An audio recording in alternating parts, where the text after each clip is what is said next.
కరీంనగర్ జిల్లా కొత్తగట్టు మత్స్యగిరీంద్ర స్వామి ఆలయ అభివృద్ధికి పాటుపడతామని మంత్రి పొన్నం ప్రభాకర్ గౌడ్ తెలిపారు. రాష్ట్ర ప్రజలు ఆయురారోగ్యాలతో ఐష్టైశ్వర్యాలతో సుఖంగా ఉండాలని మత్స్యగిరీంద్ర స్వామిని వేడుకున్నాను అని చెప్పారు.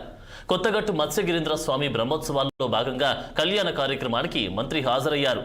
పొన్నం ప్రభాకర్ను పూర్ణ కుంభంతో స్వాగతం పలికారు ఆలయ పూజారులు.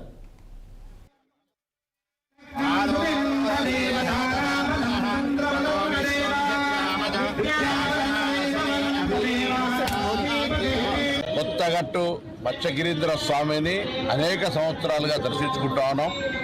ఈరోజు భీష్మ ఏకాదశి వారి కళ్యాణం సందర్భంగా ఆ భగవంతుని ఆశీర్వచనం అందరిపై ఉండాలని, మంచి సమృద్ధి వర్షాలతో పాడి పంటలతోటి ఆరోగ్యాలతోటి ఉండి ప్రతి ఒక్కరికి విజయం కలగాలని ఆ భగవంతుని మత్స్యగిరీంద్ర స్వామిని ప్రార్థిస్తూ దేవాలయ అభివృద్ధికి స్థానిక శాసనసభ్యులు, స్థానిక పెద్దలు అందరూ కలిసి ప్రభుత్వ సహకారంతో, దాతల సహకారంతో దేవాలయ అనేక సౌకర్యాలను ప్రజలకు, భక్తులకు కలిగించే ప్రయత్నం జరుగుతూ ఉంది.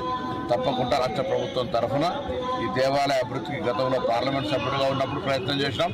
ఇప్పుడు కూడా మత్స్యగిరిని భక్తుడిగా ఈ దేవాలయానికి అనేక సార్లు వచ్చినటువంటి వ్యక్తిగా తప్పకుండా భక్తులకు అన్ని రకాల సౌకర్యాలు కలుగజేయడానికి స్థానిక శాసనసభ్యులతో, స్థానిక పెద్దలు, దాతలతో కలిసి ఇంకా మరింత ముందుకు తీసుకునే ప్రయత్నం చేస్తాం. మాజీ సీఎం కేసీఆర్ కు సిట్ నోటీసులపై బీఆర్ఎస్ వర్కింగ్ ప్రెసిడెంట్ కేటీఆర్ తీవ్రంగా స్పందించారు. ఇది విచారణ కాదు,